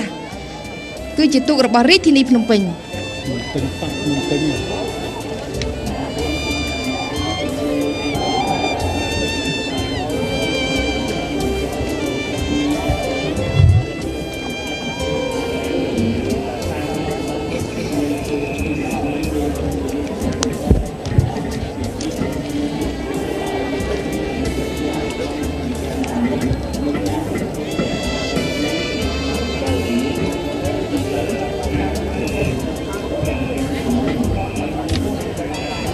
ទូកទី41អូខេ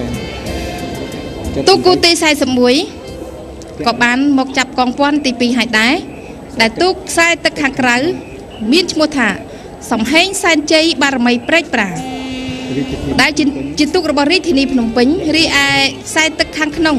មានឈ្មោះថាតារាអណ្ដែតសែនជ័យគឺជាទូករបស់ខេត្តកណ្ដាលដែលពាក់ផ្លាកលេខ078ចាឥឡូវនេះមើលឃើញថាខ្សែទឹកខាងក្រៅកំពុងតែមានព្រៀបទៅលើដៃគូប្រកួតហើយ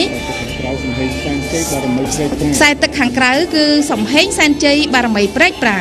ចាឯកសណ្ឋានរបស់គាត់គឺមានពណ៌ក្រហមចាកំពុងតែមុជងើបឥ ហើយរីឯខ្សែទឹកខាងក្នុងឯនេះវិញក៏មិនអន់ដែរគឺគាត់ខំបន្ថែមលបឿនយ៉ាងរន្ធើនចាដើម្បីឲ្យទាន់ដៃគូប្រកួតរបស់គាត់ក៏ប៉ុន្តែគួរឲ្យសោកស្ដាយដៃគូរបស់គាត់បានឈ្នះហើយគឺខ្សែទឹកខាងក្រៅគឺមានឈ្មោះថាសំហេងសែនជ័យបារមីព្រែកប្រាគឺជាអ្នកទទួលបានជ័យជំនះដែលជាទូករបស់រាជធានីភ្នំពេញ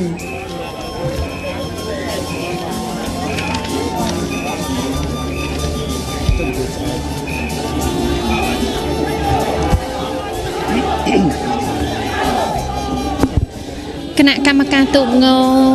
ឈ្មោះមួងបាក់សីចាំក្រុងសូមទោសគណៈកម្មការទូកមួងបាក់សីចាំក្រុងសូមគោរពថ្លែងអំណរគុណអាយដាមប៉ាសជាតិវងដែលបានឧបត្ថម្ភថវិកា6លានរៀលអាយដាមលេងប៊ុនតេងឧបត្ថម្ភថវិកា2លានរៀលនិងអាយដាមឃ្លាំងហួតឧបត្ថម្ភថវិកាចំនួន2លានរៀលសូមគោរពថ្លែងអំណរគុណចំពោះសប្បុរសជនទាំងអស់សូមជួបប្រទះតែនឹងព្រះពុទ្ធពរទាំង4ប្រការ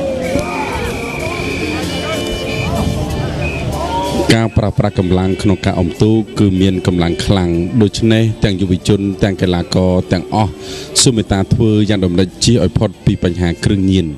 សូមនិយាយថាទេជាមួយនឹងគ្រឿងញៀន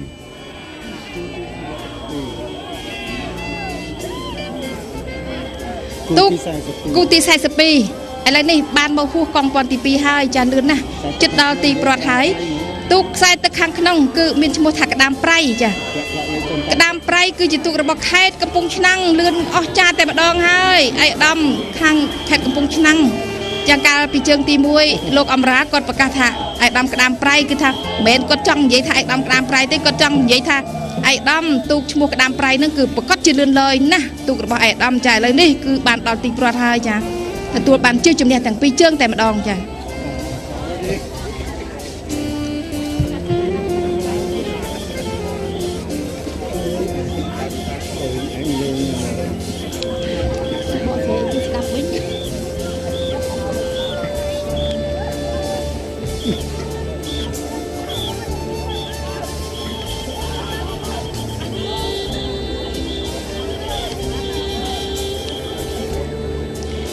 ឯកឧត្ត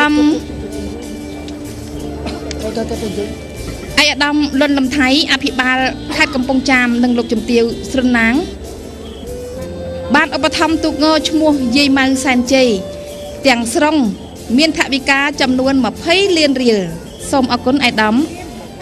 ចាសសំទោស22លានរៀលចាសសូមជម្រាបសារជាថ្មីចំពោះឯកឧត្តមលន់លំថៃអភិបាលខេត្តកំពង់ចាមនិងលោកជំទាវស្រុនលៀង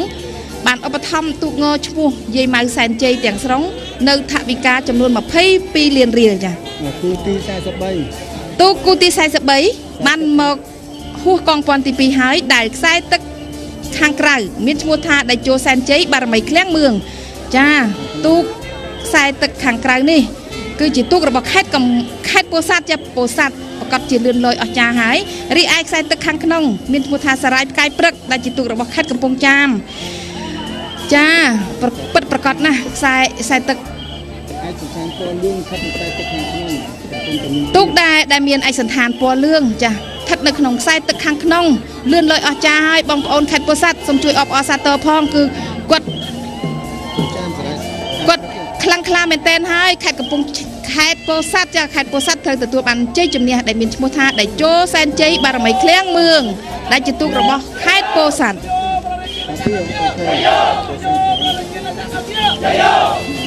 សូមបងប្អូនដែលកំពុងសិក្សាទាំងបឋមសិក្សាអនុវិទ្យាល័យវិទ្យាល័យនិងមហាវិទ្យាល័យសូមប្រើប្រាស់ជីវិតនិងពេលវេលាដើម្បីការសិក្សាដើម្បីជោគជ័យនៅក្នុងជីវិតសូមជិះឆ្ងាយឲ្យផុតពីគ្រឿងញៀនជាពិសេសនោះគឺត្រូវគិតថាដើម្បីសុខភាពនិងអនាគតភ្លឺថ្លាសូមបដិសេធជាមួយនឹងគ្រឿងញៀនដោយសារទូកនៅមានចម្ងាយឆ្ងាយពីទីប្រវត្តិដូច្នេះនេះខ្ញុំសូមអនុញ្ញាតជម្រាបជូនអំពីសារប្រើប្រាស់សម្រាប់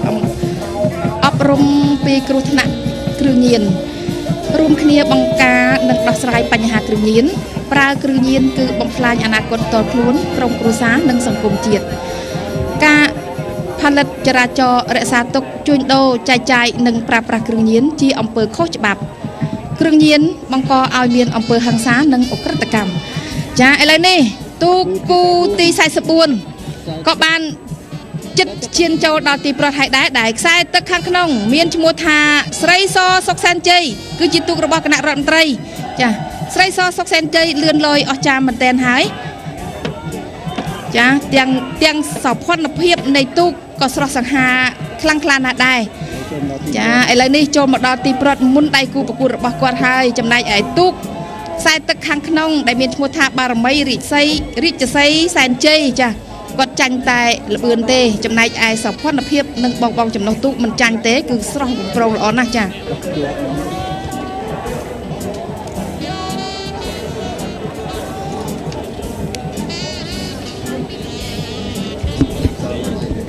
គណៈកម្មការទូកងសវណ្ណជលសាអុកញ៉ាក្រឡាហោមគង់និងទូកងសវណ្ណកែវមនីសាមគ្គីសែនជ័យសូមគោរពថ្លែងអំណរគុណដ៏ជ្រាលជ្រៅបំផុតចំពោះសម្ដេចអគ្គមហាសេនាបតីតេជោហ៊ុនសែននិងសម្ដេចគតិប្រិទ្ធបណ្ឌិតប៊ុនរ៉ានីហ៊ុនសែនដែលសម្ដេចទាំងពីរបានឧបត្ថម្ភដល់ទូកទាំងពីរក្នុងទូកនីមួយៗទទួលបានថវិកាចំនួន7លានរៀលសូមគោរពថ្លែងអំណរគុណនិងគោរពជូនពរសម្ដេចទាំងពីរសូមជួបប្រទះតែនឹងព្រះពុទ្ធពរទាំង4ប្រការកងពន្ធទី2ហើយដែរដែលទូកខ្សែទឹកខាងក្រៅមានឈ្មោះថាប្រណេតទឹកហនុមានសែនជ័យដែលជាទូករបស់ខេត្តកណ្ដាលរីឯទូកខ្សែទឹកខាងក្នុងគឺមានឈ្មោះថាទេសចរដៃជោសែនជ័យគឺជាទូករបស់ខេត្តព្រៃវែងចាឥឡូវនេះឃើញថាទូកខ្សែទឹកខាងក្នុងកំពុងតែមានព្រៀបយ៉ាងខ្លាំងក្លាទៅលើដៃគូប្រកួតរបស់គាត់ហើយចាទូកខ្សែទឹកខាងក្នុងគឺទេសចរដៃជោសែនជ័យចាល្បឿនរបស់គាត់ខ្លាំងក្លាមែនទែនហើយចំណែកឯទូកខ្សែទឹកខាងក្នុងឯនេះវិញចាសំទោសខ្សែទឹកខាងក្រៅគឺមានឈ្មោះថាព្រះនេតទឹកហនុមានសែនមានជ័យយ៉ាងម៉េចហើយបងចំណុះទូកអើយមិនក៏យ៉ាងម៉េចទៅហើយវិចទៅហើយទូកអូចាធ្លាក់ទឹកអស់ខ្លះទៅហើយបងខាងអូបចាសូមជួយសង្គ្រោះផងចា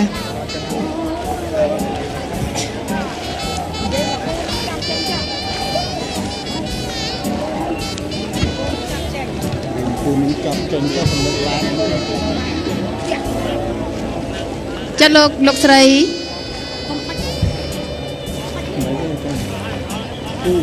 គូទី46ទូគូទី46ចាបងខាងអបមេតាជួយអស់ទូក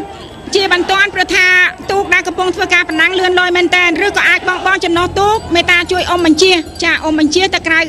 ខ្សែទឹកក៏បានដែរចាសូមមេតាជួយទាញចេញពីខ្សែព្រាត់ចាប់ពីទូកព្រាត់ឲ្យបានឆាប់រហ័សប្រថាទូកដែលកំពុងតែមកនេះគឺលឿនលយមែនតើចាសូមអរគុណទូកទី46ទូកទី46ខ្សែទឹកខាងក្នុងដែលមានឈ្មោះថាកំហែងកុមារមហាហង្សចាឥឡូវនេះចូលមកដល់ទីប្រត់ហើយកំហែង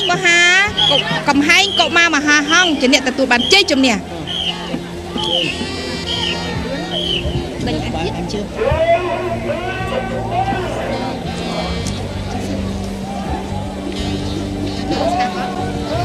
ចាសូមអរគុណជាពលិកសម្រាប់បងប្អូន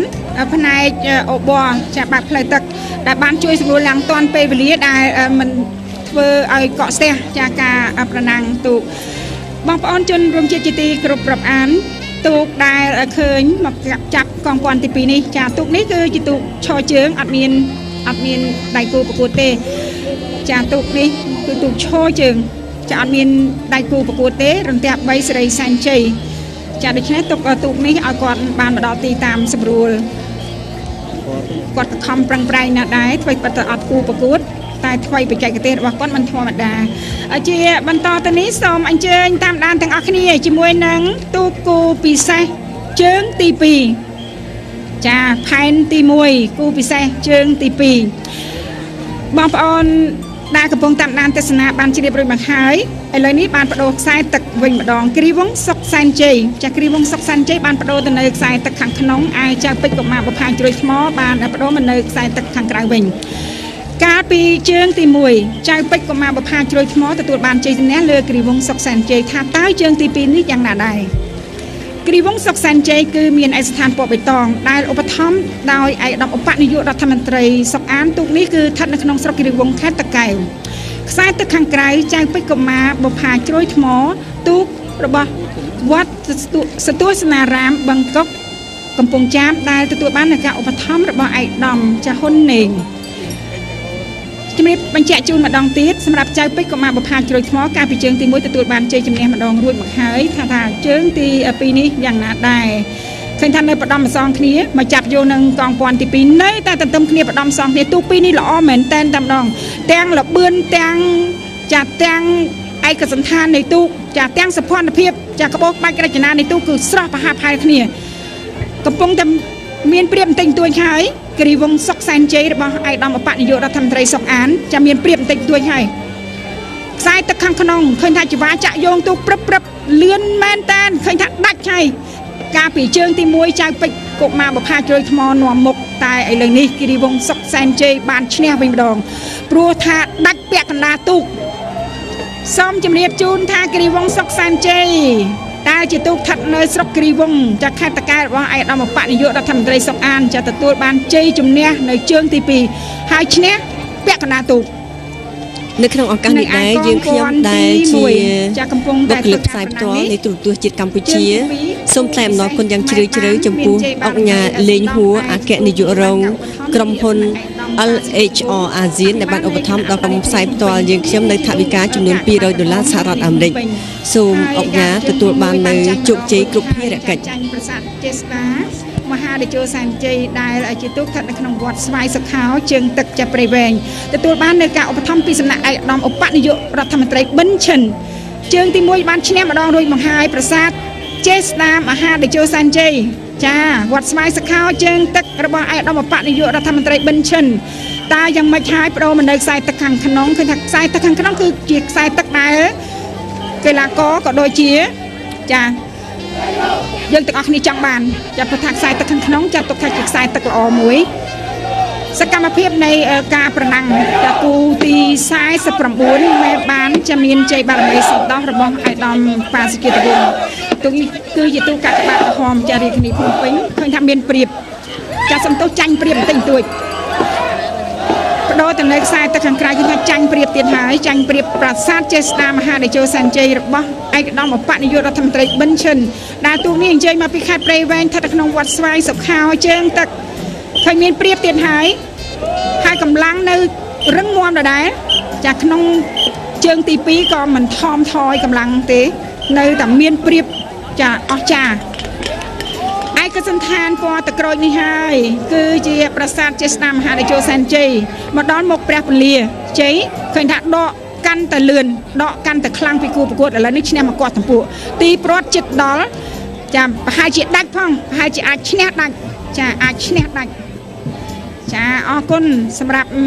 ប្រាសាទចេស្តាមហាតេជោសែនជ័យគឺឈ្នះ2ជើងជាប់គ្នាតែម្ដង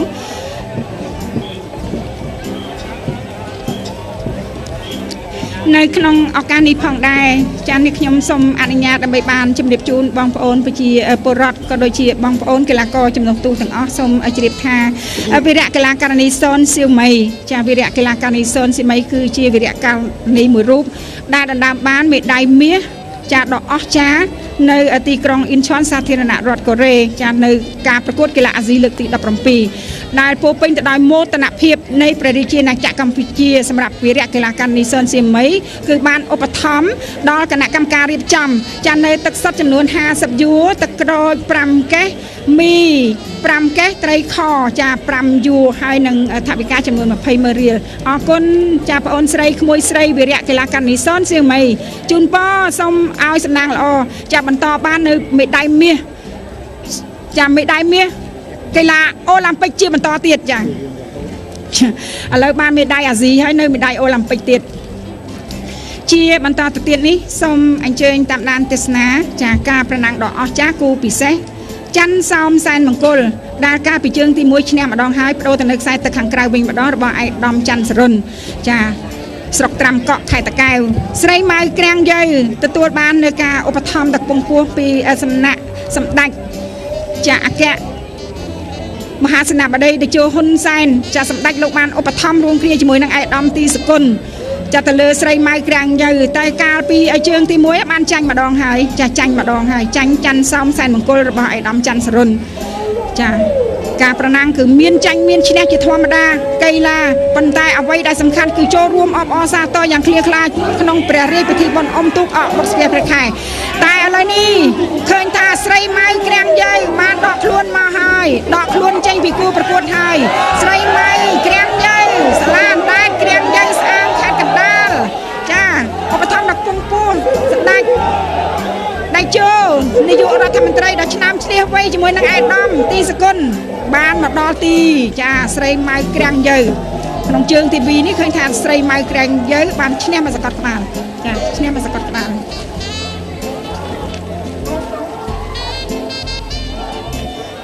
ចាឆ្លៀតក្នុងឱកាសនេះផងដែរអរគុណបងអូនស្រីផល្លាចាហាងបបរលឹមត្រីពេទ្យចិនចាដែលបានឧបត្ថម្ភដល់ក្រុមការងារអត្ថាធិប្បាយផ្នែកបច្ចេកទេសចាអរគុណណាស់បងស្រីផល្លាចាបបរសលឹមត្រីចាដែលបានឧបត្ថម្ភចាអរគុណបងស្រីជាបន្តទៅនេះសូមជម្រាបជូនបងប្អូនដែលកំពុងតែតាមដានទស្សនាយ៉ាងជក់ចិត្តជាមួយនឹងទូកគូពិសេសចាផែនទី1ផែនទី1ជើងទី2គូទី51ស្រីស្រស់គៀនជ្រៃបារមីដេជោដែលទទួលបានការឧបត្ថម្ភពីសំណាក់ឯកឧត្តមហ៊ុនណេងបានបដូរទៅនៅខ្សែទឹកខាងក្រៅវិញម្ដងហើយប្រណាំងជាមួយនឹងកំសាន្តជលសាដែលជាទូកស្ថិតនៅក្នុងវត្តកំសាន្តចាសង្កាត់ព្រែកប្រាខណ្ឌច្បារអំពើរាជធានីភ្នំពេញឧបត្ថម្ភដោយឯកឧត្តមជាសភារាឈ្នះម្ដងហើយកាលពីជើងទី1ចាបានឈ្នះម្ដងហើយកំសាន្តជលសាឥឡូវនេះថាតើយ៉ាងណាព្រោះថាស្រីស្រស់គៀនជ្រៃបារមីដែលចូលជើងទី2នេះហាក់ដូចជាមានភាពស្រួយស្រាវជាងពីជើងទី1ហាក់ដូចជាមានភាពស្រួយស្រាវជាងប៉ុន្តែយ៉ាងណាកំសាន្តជលសាបានមានព្រៀបបន្តិចបន្តួចហើយឯកសណ្ឋានពណ៌ក្រហមរំលេចដោយមួកពណ៌សចុងច្រវាចាពណ៌សផងដែរចាកំសាន្តជលសានៅតែមានព្រៀបបន្តិចបន្តួចផែជាមកសកត់ក្បាលតែប៉ុណ្្នឹងទេមកដល់ជិតដល់ទីព្រ័ត្រនៅតែមានព្រៀបជើងទី1បានឈ្នះម្ដងរួចហើយកំសាន្តជលសាស្ថិតនៅក្នុងវត្តកំសាន្តសង្កាត់ព្រែកប្រាខណ្ឌច្បារអំពៅចារាជធានីភ្នំពេញឈ្នះពាក់កណ្ដាលទូកចាឧបត្ថម្ភដោយឯកឧត្តមជាសភារាចាឯកឧត្តមលោកបានធ្វើកឋិនចាដ៏ធំមួយនៅក្នុងវត្តកំសាន្តចាអរគុណឯកឧត្តមនាងខ្ញុំក៏បានចូលរួមផងដែរចាអរគុណឯកឧត្តមច្រើនមែនទែនហើយបងប្អូនប្រជាពលរដ្ឋនៅម្ដុំវត្តកំសាន្តនោះសប្បាយរីករាយណាស់ចាក្នុងបុណ្យកឋិនរបស់ឯកឧត្តមជាបន្តទៅទៀតនេះទូកគូទី52គូពិសេសជើងទី2ផែនទី1មកទន្ទឹមគ្នាយ៉ាងសង្ហាតែម្ដងព្រឹទ្ធាចារ្យមហាតេជោសែនជ័យស្ថិតនៅក្នុងវត្តសុតិធារាមចាពីមកោះស្នាស្ទឹងត្រង់ដែលទទួលបានការឧបត្ថម្ភពីសំណាក់ឯកឧត្តមជាសភារាទៀតហើយព្រឹទ្ធាចារ្យមហាតេជោសែនជ័យបដូរទៅនៅខ្សែទឹកខាងក្រៅវិញម្ដងកាលពីជើងទី1បានឈ្នះទេពពេជ្រកុមារមហាពិភពគុណដែលទទួលបានការឧបត្ថម្ភពីសំណាក់ឯកឧត្តមនាយឧត្តមសេនីយ៍សៅសុខាអគ្គមេបញ្ជាការរងកងយោធពលខេមរៈភូមិន្ទនិងជាមេបញ្ជាការកងរាជអាវុធហត្ថលើផ្ទៃប្រទេសចាឯកឧត្តមបានឧបត្ថម្ភទូកដល់ទៅ3នៅក្នុងវត្តទេពរាំងសីចាព្រែកតតែនពញាលឺទូកទេពពេជ្រកុមារមហាពិភពគុណគឺជាទូកកងរាជអាវុធហត្ថលើផ្ទៃប្រទេសដោយដែលនេះខ្ញុំបានគ្រប់ជម្រាបជូនពីខាងដើមឥឡូវនេះឃើញថាខ្សែទឹកខាងចាខ្សែទឹកខាងក្រៅខ្សែទឹកខាងក្រៅហាក់ដូចជាមានព្រៀបទៀតហើយចាមានព្រៀបទៀតហើយខ្សែទឹកខាងក្រៅឯកសណ្ឋានពណ៌លឿងចាព្រឹទ្ធាចារ្យមហាតេជោសែនជ័យរបស់ឯកឧត្តមចាជាសភារា198ចាបានន័យថាព្រឹទ្ធាចារ្យមហាតេជោសែនជ័យទទួលបានជ័យជំនះបន្ថែមទៀតចានៅក្នុងជើងទី